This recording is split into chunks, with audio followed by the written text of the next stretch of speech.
ભરૂચના દૂધધારા ડેરીના ગ્રાઉન્ડ ઉપર ભરૂચ જિલ્લા એસટી ડેપો સહિત અનેક વિકાસ કામોનું લોકાર્પણ અને ખાતમુહૂર્ત કરવા માટે આવનારા રાજ્યના મુખ્યમંત્રીના આગમનને લઈને પોલીસ બંદોબસ્તની રિહર્સલ કરવામાં આવી હતી.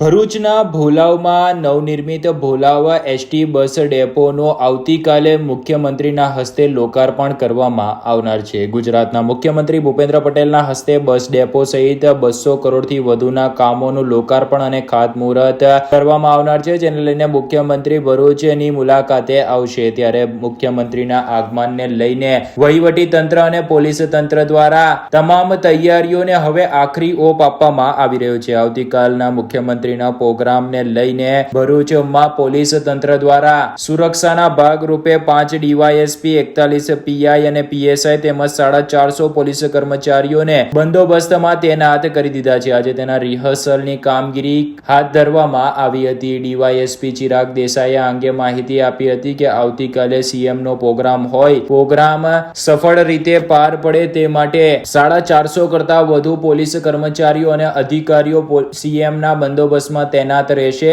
જેનું આજે રિહર્સલ કરવામાં આવ્યું હતું. આવતીકાલે માનનીય સીએમ શ્રી ભૂપેન્દ્ર પટેલ સરનાઓ જ્યારે ભરૂચ જિલ્લામાં પધારનાર છે અને ભોલાવ એસટી ડેપોનું લોકાર્પણ કરવાના છે, તે સંદર્ભમાં ભરૂચ જિલ્લા પોલીસ તરફથી 5 ડીવાયએસપી, 41 પોલીસ ઇન્સ્પેક્ટર અને પોલીસ સબ ઇન્સ્પેક્ટર તથા 450થી વધારે પોલીસ બંદોબસ્ત રાખવામાં આવેલ છે.